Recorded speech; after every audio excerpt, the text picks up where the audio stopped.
magnética que tinha uma comunicação do Asta cheirando.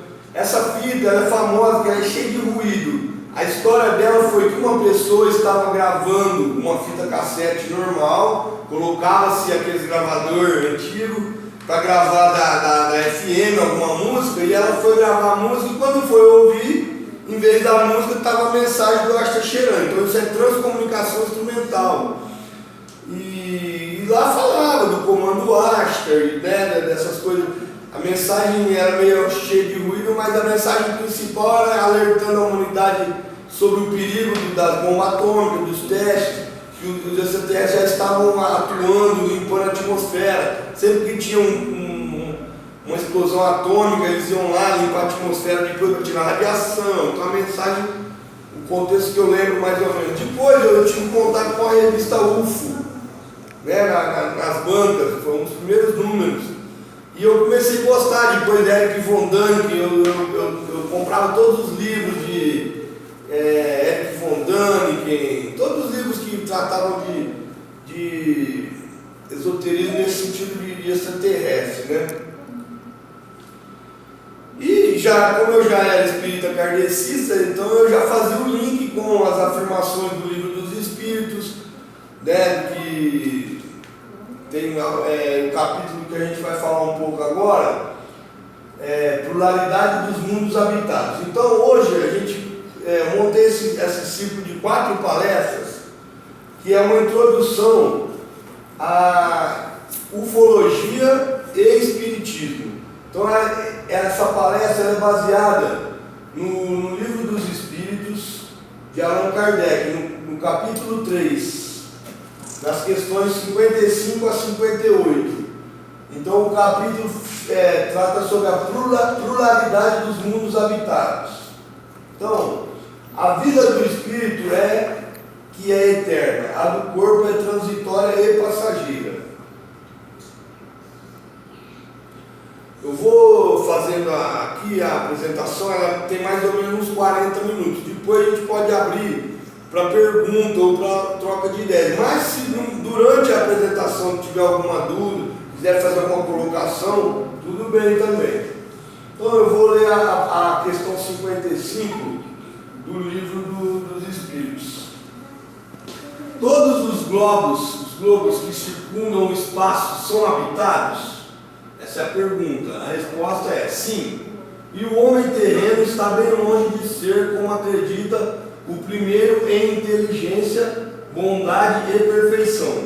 Há, entretanto, homens que se julgam espíritos fortes e imaginam que só este pequeno globo tem o privilégio de ser habitado por seres racionais. Orgulho e vaidade. Ou espiritual também, né, nesses planetas.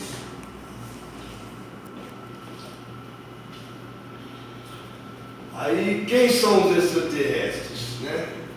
Então fica essa pergunta aí para a gente refletir e no final a gente volta nela.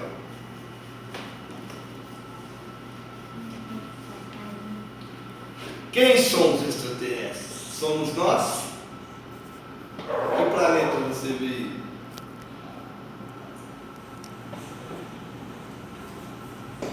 Vamos lá para a questão 56. A constituição física dos diferentes globos é a mesma? Resposta sucinta: não, eles absolutamente não se assemelham.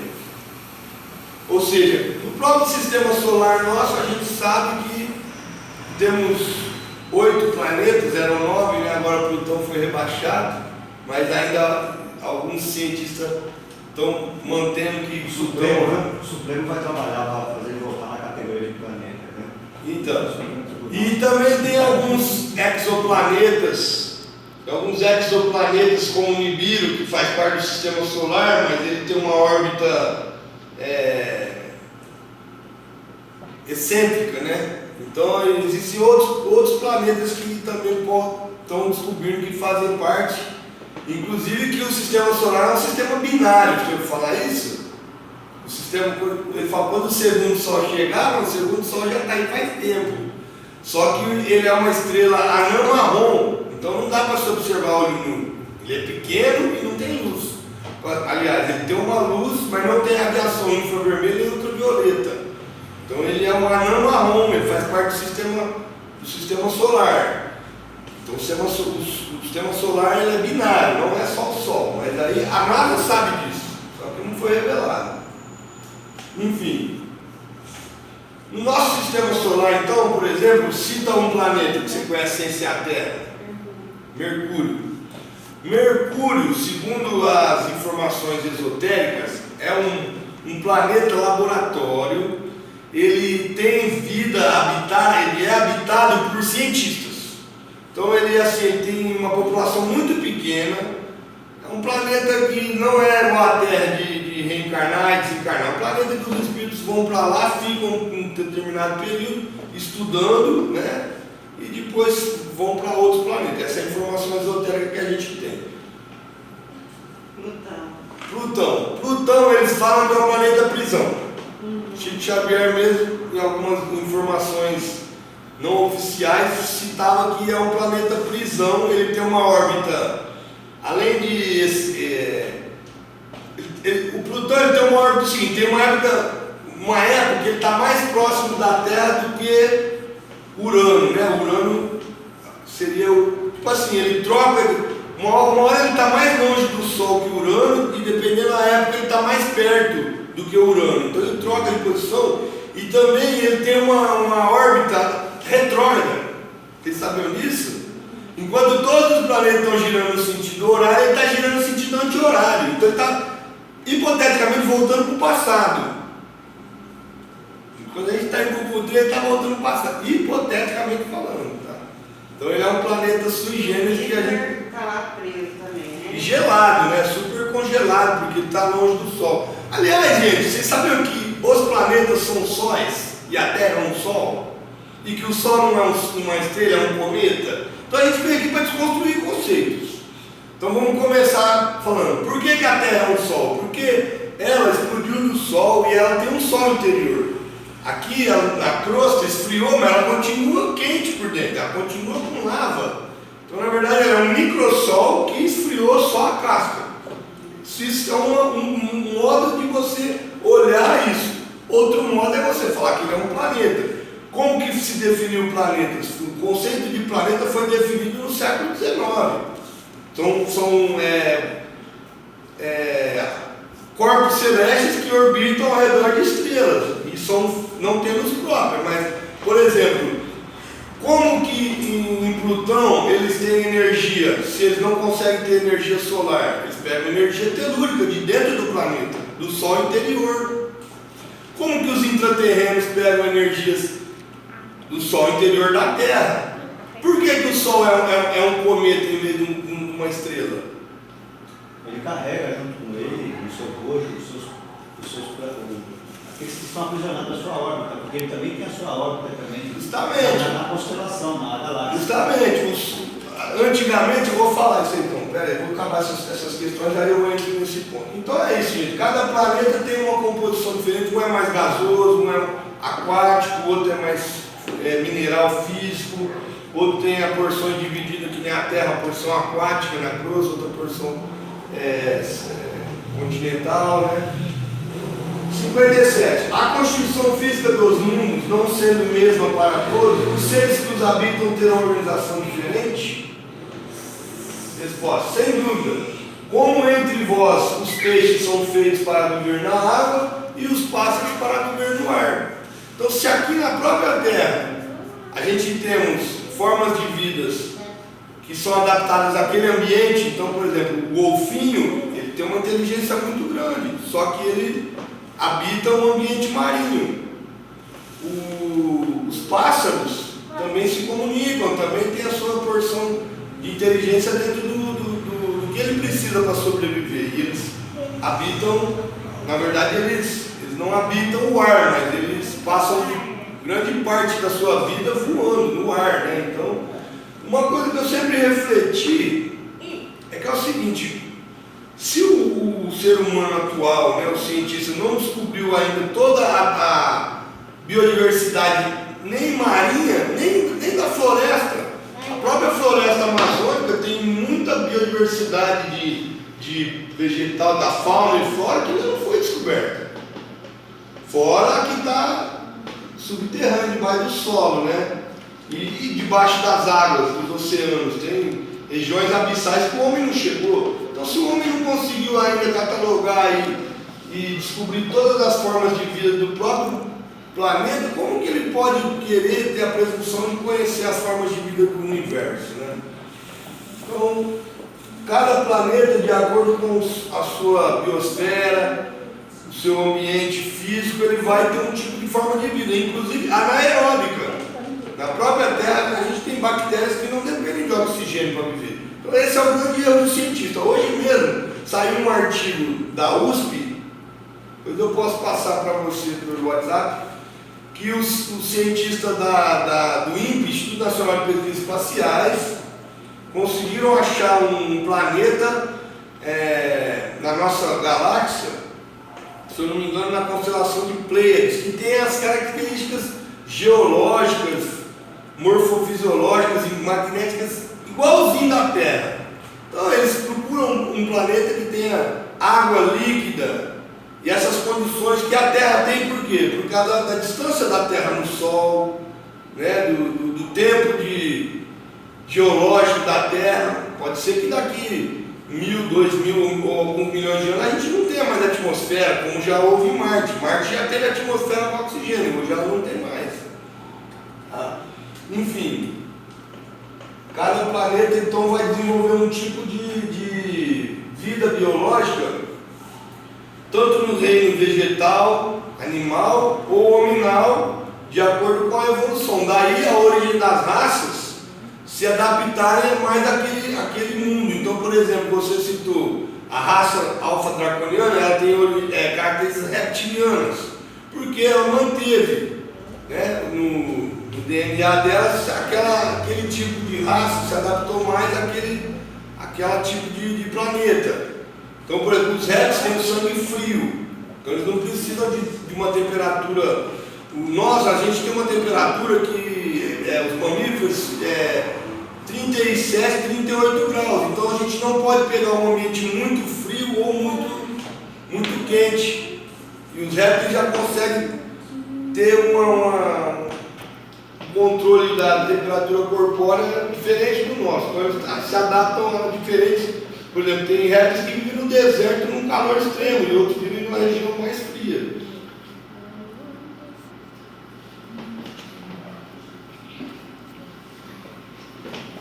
Alguma pergunta? Bom, os mundos questão 58. Os mundos mais distanciados do Sol são privados de luz e calor, de vez que o Sol lhes aparece apenas como uma estrela. Então é uma pergunta, né?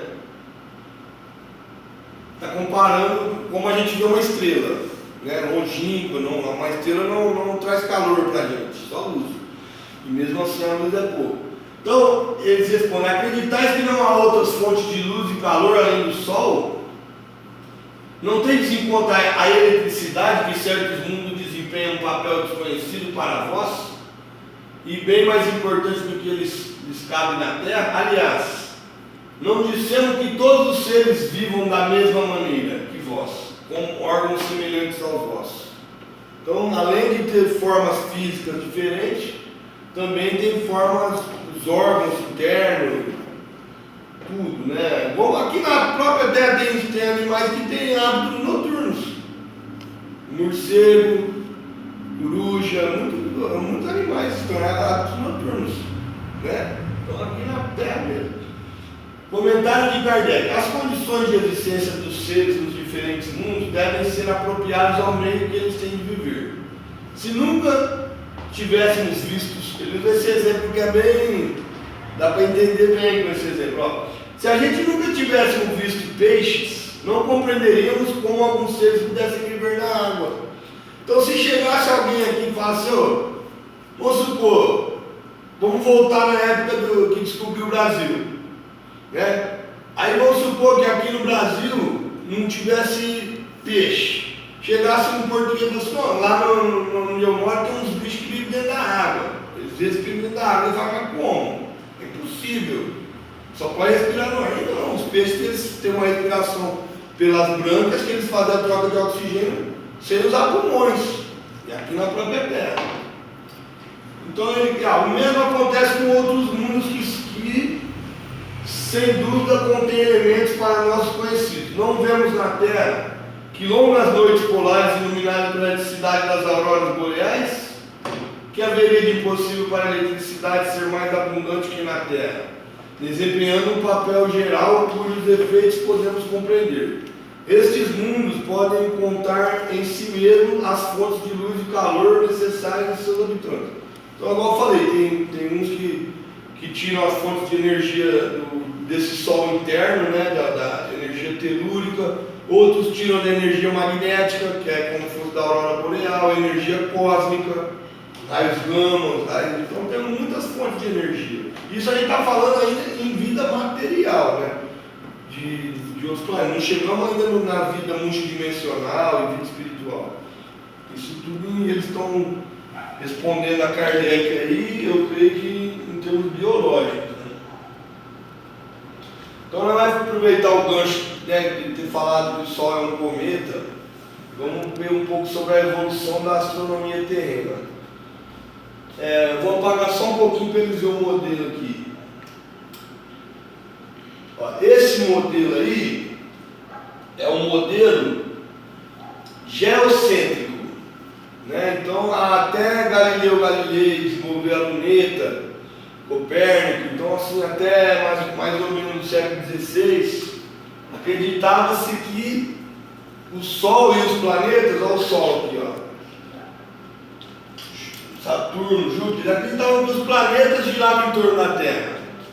Você vê como que a gente era atrasado, não faz muito tempo isso, né? 400 anos atrás. Se acreditava que os planetas giravam em torno da Terra. Depois veio esse modelo que foi, né, até tem aquela história do Galileu Galilei que ele teve que negar, né, que ele ia para a fogueira, ele falou, não, eu me enganei, me equivoquei, mas ele sabia que o Sol, na verdade os planetas giravam em torno do Sol. Mas ele teve que negar para não ir para a fogueira. Então esse modelo aqui, que ensina nas escolas, no ensino médio, sobre, quando fala de ciências, ou a gente pode chamar também de astrofísica, astronomia, é um modelo heliocêntrico, onde o Sol é o centro. Então caiu um modelo geocêntrico, onde a Terra é o centro, e veio o modelo heliocêntrico, onde o Sol passou a ser o centro. Esse modelo aí é um modelo que está em voga hoje, né, no ensino médio, mas os cientistas já descobriram um modelo mais atual do que esse. Porque esse modelo aí, você estuda ele, dá a impressão dele ser estático. É um modelo onde o Sol está aqui, os outros planetas estão girando em volta do Sol, mas o Sol está parado. Mas na verdade o Sol não está parado. O Sol ele também está viajando. Igual ele falou, então o Sol, a gente chama ele de estrela, mas ele é como se fosse uma estrela barra cometa. Ele é uma estrela por quê? Porque tem luz própria. Mas ele é um cometa por quê? Porque ele está viajando. Então ele tem uma órbita também em torno de um Sol maior, que é o Sol central da galáxia. Então todas as estrelas, o nosso Sol está na periferia da Via Láctea, no cinturão de Órion, né? Cinturão de Órion não, esqueci como que chama a região, o quadrante de Órion. Inclusive todas as estrelas que a gente vê a olho na abóbada celeste, que formam o zodíaco, as constelações do zodíaco, elas são apenas 5% da Via Láctea. A gente consegue observar os nossos vizinhos, essa miríade de estrelas que você vê no céu são 5% só da Via Láctea, a olho nu, tá? Então o Sol ele está percorrendo a Via Láctea e os outros planetas estão sendo arrastados pelo magnetismo dele, e ele demora 52 mil anos terrestre para dar uma volta em volta do Sol central da galáxia. Essa é a órbita dele. Tá? E até eles dividem em cada 13 mil anos, eles dividem as eras, né? Era de aquário, era de peixes, assim, vai passando aquele quadrante de. Bom, enfim, isso é um pouco de astronomia para a gente chegar no modelo atual. Então, o modelo atual, que é o mais aceito, é esse modelo aí, o modelo helicoidal. Então, o que acontece? O Sol está ali no centro, ele tem uma trajetória reta, mais ou menos, e os planetas estão aqui, ó, rodando em volta dele, e ele foi aferido a velocidade do Sol em 72 mil quilômetros por hora. Então, a gente está viajando na Terra, acompanhando o Sol a 72 mil quilômetros por hora. Então, é essa grandeza cósmica aí do universo, né? Do qual a gente faz parte. Bom, então, para a gente encerrar essa apresentação, tem esse resuminho aí, tá? Os mundos habitados, segundo a doutrina espírita. Então, os mundos também evoluem. Então, segundo o ensinamento dos Espíritos e a codificação, decorre que todos os seres evoluem e todos os planetas e os mundos também evoluem, né? Então, esse processo, a gente faz uma analogia como se fosse. Deixa eu ver aqui se consigo dar mais nitidez. Eu vou apagar, vai ficar melhor para vocês entenderem. Dá pra gente. Olha. Então aqui, ó, observe que a gente tem os mundos primitivos, os mundos de expiação e prova, que até tem o desenho do planeta Terra, um mundo de regeneração, os mundos felizes e ditosos e os mundos celestes e divinos. Dá para se comparar, aqui não está dando para ler, mas é como se fosse, vamos dizer assim, o prézinho, a infância espiritual do espírito, ele começa a evolução dos mundos primitivos, né? Depois passa para o primário, né? Ensino básico, fundamental. Depois vai passar para o ensino médio, depois para a graduação e uma pós-graduação, um doutorado, um mestrado. Isso é uma analogia que eu estou fazendo. Então, assim como os seres que estão aqui, eles podem mudar de mundo. Então, por exemplo, esse mundo primitivo, ele tem uma evolução natural de milhões de anos. Mas, se algum ser daqui já evoluiu bastante, ele pode, antes do mundo, esse mundo passar para esse estado, ele pode passar, ele reencarna aqui. E sucessivamente. Porém, ele pode também não regredir a evolução que ele tem, mas ele pode sofrer uma... Deus não pune ninguém, não julga ninguém, mas a própria vibração dele ele pode ser atraído para ficar de DP, digamos assim, para fazer uma experiência em outro mundo, que ele está precisando. A própria vibração dele manda ele para aquele mundo, porque ele precisa ter uma experiência, reaprender, rever alguma lição, né? Ou até em missão também. Às vezes ele pode estar nesse mundo e reencarnar em missão para ajudar na evolução daquele mundo, né? Então existe esse intercâmbio muito grande. Tem um livro do Edgar Morin, pequenininho, que chama A Vida em Júpiter.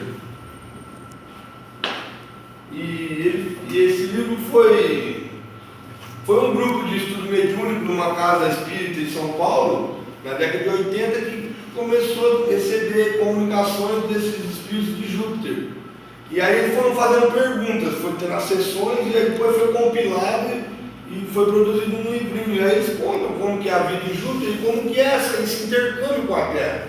Muitos reencarnam na Terra, em missão, e muitos da Terra, que já chegaram num nível de vibração que é permitido, encarnam em Júpiter como para estudar, para desenvolver, fazer curso, e depois voltam e reencarnam na Terra. Então está tendo essa constante intercâmbio, né? Eles falam que Leonardo da Vinci, quem mais? Beethoven, não, Mozart, né? Mozart era de Júpiter. Parece que Bach também. E atualmente eles estão tendo muito intercâmbio na área da saúde. Os de Júpiter estão trazendo muitas inovações tecnológicas para a área da saúde. Então esses ultrassons, esses aparelhos mais modernos estão vindo, que vai ter a cura do câncer, todas essas coisas estão vindo da tecnologia de Júpiter. Bom, pessoal, vamos abrir para as perguntas aí. Fiz essas 4 perguntinhas aí. Quem quer responder a primeira? Qual que é a pergunta, Marcos? Será que... Pergunta 1. Será que somos todos extraterrestres? Não, nem todos. Nós não, né? Não, nem todos. Nós sabemos que nós temos seres que são daqui da Terra. Isso segundo a narrativa dos espíritos. Tem alguns espíritos que são daqui da Terra, mas muitos não são. A grande maioria não são. Né? Posso dar uma explicada? Pode. Uma explicada assim. Na verdade, nenhum espírito brotou da Terra. O que eles estão querendo dizer assim, que a primeira encarnação como humano se deu no planeta Terra. Porque como os espíritos eles evoluem no reino mineral, vegetal, animal, e eles têm um momento de transição, tem um momento que o espírito ele transita entre os reinos. Então ele tem a primeira encarnação no reino humano. Inclusive essa primeira encarnação é intraterrena, não é na crosta. A primeira encarnação eles são andrógenos, não separou ainda o sexo, mas já é humano, já é classificado como, já está no nível de evolução humanoide, humano. Então, por exemplo, se essa primeira encarnação o espírito teve num planeta, você pode dizer que ele é autóctone daquele planeta. Porém, o espírito mesmo, nenhum espírito é gerado em nenhum planeta. Daí eu ia dar aquele exemplo. O passarinho faz o ninho na árvore. Então, por exemplo, a codorna não, o pássaro, o pardal faz o ninho numa árvore. E a pombinha faz o ninho na outra árvore. Eles são aves, né? São de espécies diferentes. De qual árvore é o pássaro? Ele é do ipê. Um pássaro faz um ninho no ipê. O outro pássaro faz um ninho numa quaresmeira. De qual árvore é o pássaro? De nenhuma delas. Por quê? Porque ele faz o ninho, ele passa a sua experiência ali, ele procria a sua família, depois ele voa e vai para outra árvore, fazendo outra árvore. Assim são os espíritos. Eles evoluem junto com os mundos, porém nós não vamos ficar aqui eternamente nesse planeta, nós estamos de passagem. Né? Então é nesse sentido a pergunta: será que todos somos extraterrestres? Nesse sentido, sim, todos somos extraterrestres, porque o nosso espírito não é de planeta nenhum. A gente pode ter feito a nossa primeira encarnação nesse ou naquele planeta. Então daí a gente pode falar, minha origem como humano é do planeta X ou Y, mas o nosso espírito veio aliás, veio nem desse universo, veio de além, da fonte, a gente chama da fonte, que é Deus. Deus gerou todos os espíritos e esses espíritos migraram para os universos materiais e aí começaram a habitar os planetas. Então os planetas são moradas temporárias dos espíritos. Eu vejo que o espiritismo como uma doutrina, ele foca mais na questão do espírito e nas suas qualidades, nem tanto quanto a sua origem, né?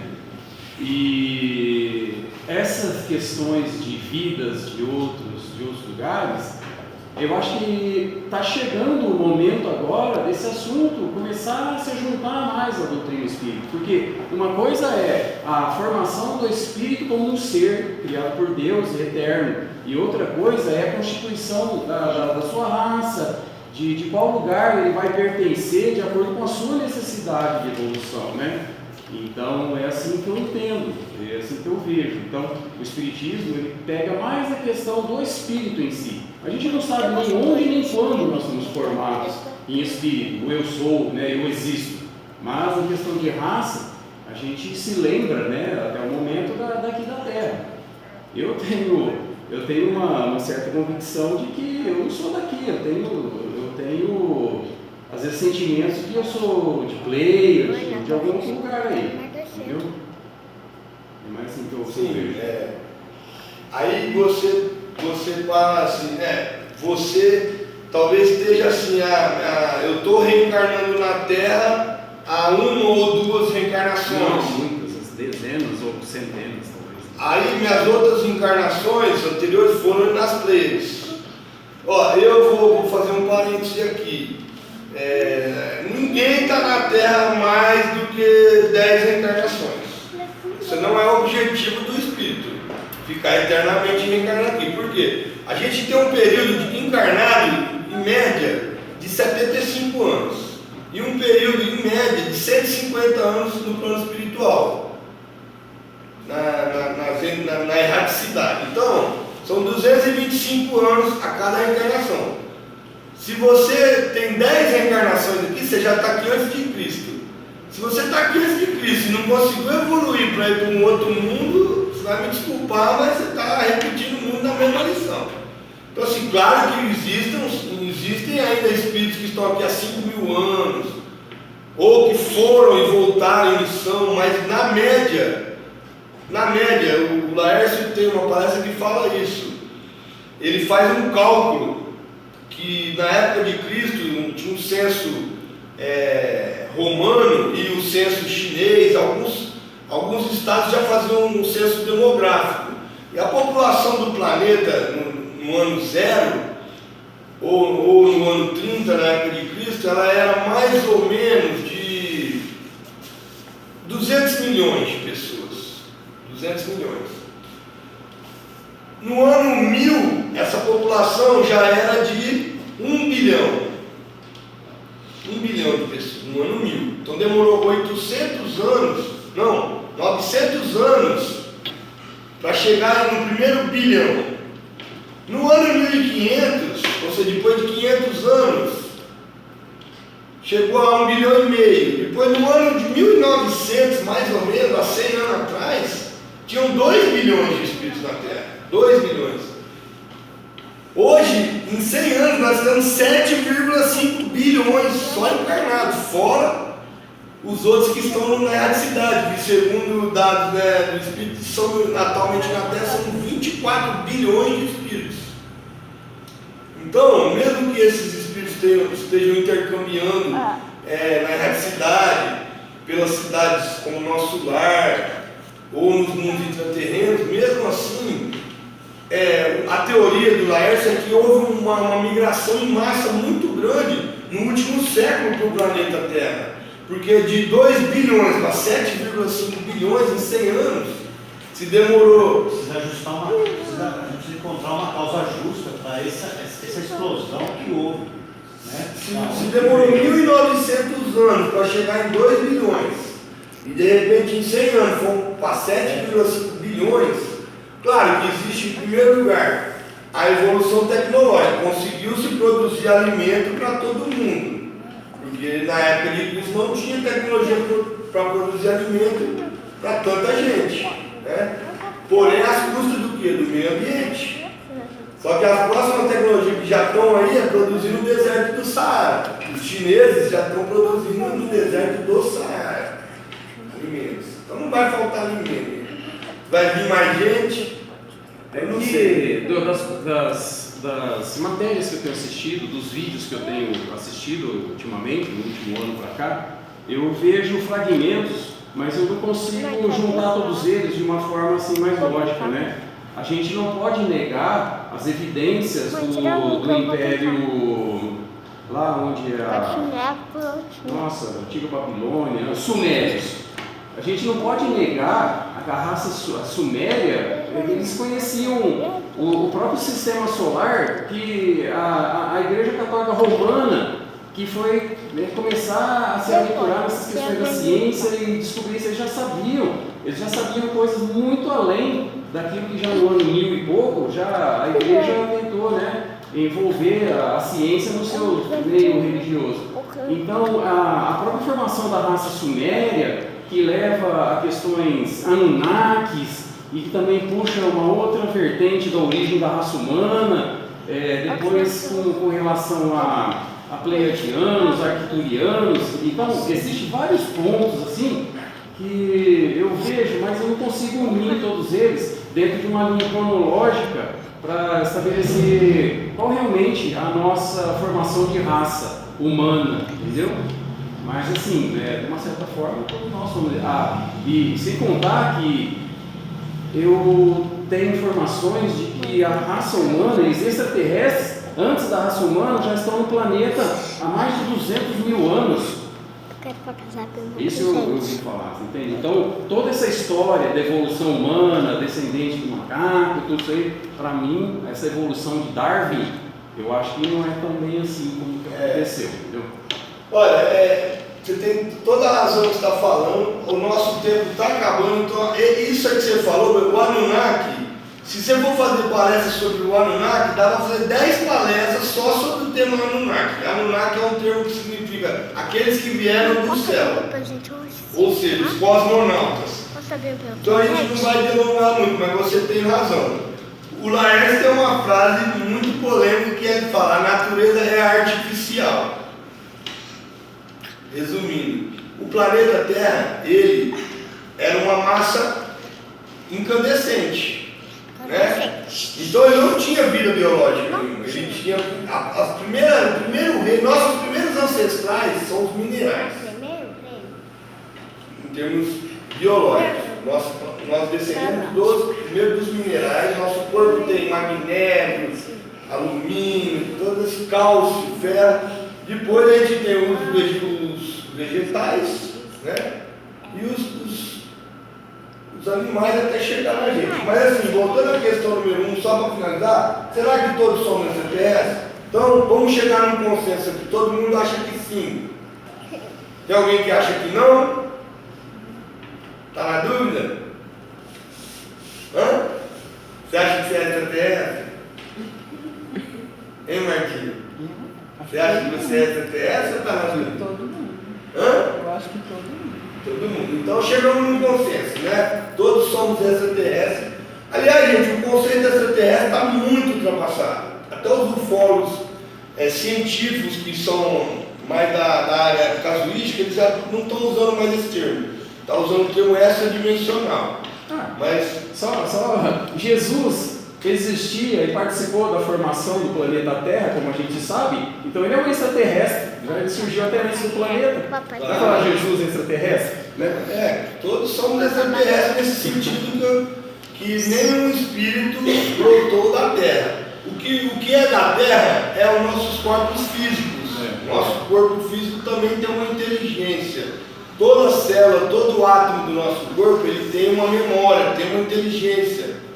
Então a gente pode conversar com o nosso próprio corpo, a gente pode meditar e falar com nossas células, conversar com elas. Elas não disputam, elas têm uma memória. Isso eles fizeram várias pesquisas, porque às vezes, por exemplo, uma vacina não faz efeito numa pessoa que está em depressão. Então a pessoa tem que conversar, pedir perdão pelas coisas que ela de alimentos nocivos à saúde que ela fez no próprio corpo. O nosso corpo, quando a gente está dormindo, o espírito se desdobra, mas o corpo tem uma memória dele, que ele consegue reter sem a presença da consciência do espírito. Assim como o espírito também tem uma memória dele, que consegue reter sem estando na presença do corpo. Tá?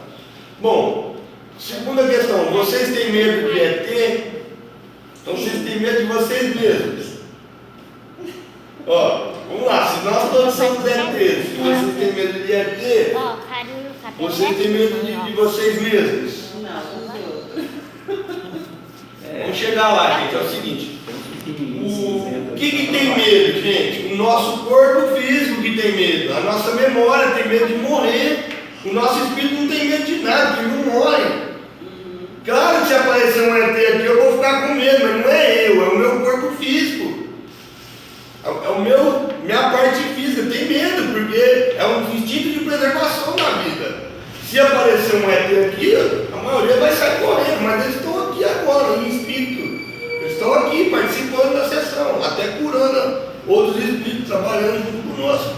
Porém, se a gente for, tem casos que fala, vamos lá fazer vigília, observar, tentar fazer contato, tudo lá. Todo mundo lá, a hora que parece a nada, sai todo mundo correndo de medo. Mas quem está com medo, gente, é o corpo físico. O nosso corpo físico, ele tem medo, porque ele tem medo de morrer, ele quer preservar a vida, mas o nosso espírito não tem medo de nada. Então vamos tentar não ter medo, porque o medo é um sentimento, é um instinto, na verdade. É um instinto animal. Todos os animais têm medo. Como a gente está encarnado, o medo a gente tem com o nosso lado animal, tá? Então vamos perder o medo, porque a energia do medo é uma energia que é uma frequência que não vai ajudar a gente em nada, muito pelo contrário, só vai atrapalhar nessa evolução que a gente precisa passar. Existem ETs bons e maus? Eu acho que sim. Aí o conceito entra na questão do conceito da relatividade, né? O que é bom, o que é mal para nós, né? Por exemplo, para nós o que é mal seriam aqueles que não têm, como a experiência que o Chico teve, eles não têm o mínimo senso de compaixão, o mínimo senso de nada. Se tiver fazer experiência com o ser humano, com alguém, tudo. Mas dentro da raça deles, eles não são maus, eles são cientistas, então eles não veem como mal, né? Então, a nível de evolução do mundo, eles não são maus, eles são aqueles que jogam as sementes da vida em vários planos, né? E bons seriam aqueles que se asseguiram às nossas atividades, no sentido de ter sentimentos fraternos e tudo mais, né? De qualquer maneira, existe uma diferenciação. Aqueles que não se comportam, ou aqueles que não têm o nosso tipo de pensamento e que não agem como nós, obviamente a gente vai pensar que eles são maus, né? Então, nesse sentido, o mal assim, mas eles não é o mal como nós enxergamos o mal na Terra, aquele que faz o mal ao seu semelhante, né? E que procura, nesse sentido, às vezes ele se compraz até em fazer o mal pelo mal. Eu acho que nesse sentido, os que são maus são aqueles que fazem experiências, tudo. Então, pelo fato de a gente não entender como é que é esse processo, nós acreditamos que eles são maus. Então, bom, nesse sentido. Perfeito, você falou que está tudo certo, só que vamos voltar um pouquinho recapitulando. Nós somos extraterrestres. Existem humanos encarnados bons e maus? Sim. Portanto, se nós somos extraterrestres encarnados, existem extraterrestres bons e maus encarnados. Então, por exemplo, eu não sei qual a origem extraterrestre que eu tenho da minha última encarnação extraterrestre. Então, por exemplo, minha última encarnação foi em Júpiter. Hoje eu estou encarnado na Terra. Eu sou uma pessoa mediana, não sou nem bom nem mal, eu estou num estado que oscilo. Eu tenho meus momentos de caridade, de gostar de ajudar o próximo, mas tem meus momentos de egoísmo também. Então, nós somos extraterrestres e aqui nós temos vizinhos altruístas e vizinhos homicidas no nosso bairro, na nossa rua. Enfim, então, por esse princípio, existem sim extraterrestres encarnados bons e maus. Agora, se existem aqui na Terra, também existem em outros planetas. E os que nos visitam, os extraterrestres que já têm uma tecnologia para poder sair do planeta deles com um veículo, uma espaçonave, material e nos visitar. Eles são tecnologicamente evoluídos. Também existem bons e maus nesse sentido, porque se eles estão no universo material, eles estão sob influência da dualidade, que é o bem e o mal. Agora, bem o que você falou é verdade. Num conceito mais multidimensional, não existe bem e mal. Existe o positivo e o negativo. Então, a gente aqui na Terra, a gente tem alguns caminhos que a gente pode seguir. A gente pode seguir o caminho da direita ou da esquerda, ou ficar em cima do muro. Uma hora a gente vai ter que seguir o de lá ou de cá. E assim é os espíritos na evolução deles. Alguns escolhem fazer a ascensão negativa, outros escolhem fazer a ascensão positiva. Então, os que fazem a ascensão positiva, o que é ascensão, gente? É não precisar reencarnar mais em planeta nenhum na matéria. Então, quando a gente fala esse espírito ascensionou, significa que ele saiu da roda de samsara. Ele não precisa, a não ser que ele queira emissão. Então, ele zerou o karma. Ele não precisa mais encarnar em nenhum planeta, não só na Terra. Alguns escolhem essa ascensão positiva, através da luz, através do amor, da caridade, de uma forma mais meditativa, contemplativa, né? Do autoconhecimento. E outros escolhem essa ascensão negativa, através do caminho das guerras, da conquista, e servem a senhores belicosos, né? Que eu não posso nem citar o nome aqui, mas são. Então, uns têm muita luz e outros têm muita escuridão, mas eles escolheram esse caminho para ascensionar e não precisam mais encarnar. Por exemplo, um espírito da hierarquia luciferiana, ele não precisa, ele é ascensionado, só que ele escolheu o caminho negativo. Ele é um anjo. Lúcifer quer dizer anjo de luz. Só que o que acontece? Quando eles fazem todo o caminho de volta, que é a religare, ele fez esse caminho, descensionou e depois ascensionou. Quando chegar lá, na última escala da evolução, o que vai acontecer? Positivo e negativo juntou, se uniu ao todo da fonte, voltou para a fonte. Então, por isso que o universo está em equilíbrio. Um segue o caminho da luz, o outro o caminho que ele quer. Quando chega lá em cima, não vai ter jeito, vai ter que juntar e virar um só de novo. Bom, então nesse sentido existem sim, enquanto estão em evolução, tá? Mas quando já eles evoluíram, vão se tornar uma coisa só, que é a fonte. ETs são espíritos ou materiais? A última questão. Então vamos voltar. Quem quer responder essa? ETs são espíritos ou são materiais como a gente? Espíritos, né? Não. No meu entender, não há como dissociar. Depende do ambiente que eles estão se utilizando para se manifestar. Em essência, nós somos espíritos. Energia pensante, energia viva, parcela da fonte criadora. Agora, espíritos de luz evoluídos, eles podem se materializar se quiserem. O próprio Ashitar Sheran, ele se manifesta fisicamente, mas não precisa, ele é luz.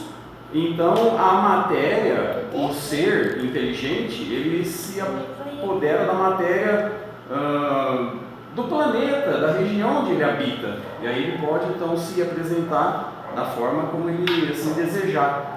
É assim que eu penso. Quem quer completar? ETs são espíritos ou são materiais? Quer completar, Martim? Quer falar alguma coisa? Como você chama? Luciane? Cristiane, você? Sueli. Fala, Sueli, o que você acha? Espíritos. Você acha que são espíritos? Mas- Todos os ETs são espíritos. Mas você acabou de falar que a Todos gente ia são. ter material. Todos são espíritos. Mas Todos são espíritos. E você, Paulo? Pode existir tanto os materiais como os É, imateriais. matérias Em diferentes. dimensões. No Como livro, nós, né? Nós. Nós somos espíritos encarnados. Eles também, eles podem estar encarnados em outros planetas. Os que que nos visitam, eles podem nos visitar encarnados, em naves materiais, podem também nos visitar em naves extrafísicas ou extradimensionais, né, que eles adensam na nossa densidade, se materializam, eles podem pegar na sua mão como eu estou te pegando, mas ao mesmo tempo eles podem se desmaterializar. Enfim, conforme a evolução do espírito, ele tem essas capacidades. Então os espíritos que nos visitam, eles podem tanto nos visitar com corpos físicos encarnados, ou com corpos astrais, e também só com energia de luz. Então, por exemplo, o Grey, essa raça famosa aqui, eles têm essa aparência aí, né? Só que na verdade, tem muitas raças de Greys também, tem mais evoluídos e menos evoluídos. Alguns Greys são mais altos, outros são mais baixinhos. Algumas pessoas têm contato mais próximo com ele, como o professor Laércio, eles falam que aquela aparência de Grey, aquilo ali é um capacete que eles usam, eles não tem aquela aparência. Aquele olhos oblíquos grandes, aquilo ali é uma lente de proteção, porque o nosso sol é muito forte para ele, tem muita radiação. Nós mesmos aqui na Terra, a gente não consegue ficar mais sem óculos de sol de dia. Isso que é a verdade. Poucas pessoas conseguem ficar, eu não consigo ficar sem óculos de sol durante o dia. E o sol deles, por ser um sol mais brando, uma luz mais amena, um sol natural, eles não conseguem. Então eles colocam essa lente grande, mas se eles tirarem esse capacete, eles têm uma forma mais ou menos humanoide, com a pele mais branquinha, né, que eles não tomam sol, então eles não são cinza. Aquela roupa cinza é um macacão que eles usam. Também um macacão térmico para poder estar nessa densidade, nessa radiação que a gente tem, nesse magnetismo que a gente recebe. Enfim. Então a gente tem também e tem alguns que são pura luz mesmo, os mais evoluídos. Não sei, teve um médium que pediu para ele mostrar o rosto. Quando ele fez assim, ele mostrou, saiu um facho de luz tão grande que ele teve que fazer assim rapidinho, senão ele cegava o médium. Então eles têm um poder, alguns têm um poder psíquico tão grande que teve um caso que 2 deles falaram assim, vamos lá na terra, vamos descer lá numa feira, estava tendo uma feira livre, parece assim, numa cidade no interior e tal. E eles começaram, eles fizeram roupa de humano e tal, foram entrando lá na feira, foi todo mundo desmaiando. Só de eles chegarem 10 metros das pessoas tudo desmaiaram, da energia psíquica deles. Eles têm uns que têm uma energia psíquica tão grande que eles chegarem a 200 metros de nós, a gente ri e chora ao mesmo tempo, como criança. Já viu quando a criança ri e chora ao mesmo tempo? Então você vê, nosso espírito está tão numa infância espiritual, tão ainda, que eles estão tão mais evoluídos espiritualmente que só a simples presença psíquica dele, por isso que eles têm que usar um macacão, um capacete psíquico, para diminuir a potência cerebral deles, porque eles não conseguem interagir conosco. Gente, enfim, nós não vamos sair muito desse tema. Eu vou agradecer a todos a atenção. Esse tema é mais de introdução mesmo, mas eu vi que vocês gostaram e a próxima palestra vai ser no dia 6, né? Não, dia 9 de janeiro. Na segunda quarta-feira do mês de janeiro vai ser essa aqui, Os Exilados de Capela, baseado nos livros de Edgar Armond, que foi baseado no Caminho da Luz de Emmanuel. Então eu agradeço a presença de todos e a gente vai encerrando aqui a palestra de hoje. Muito obrigado.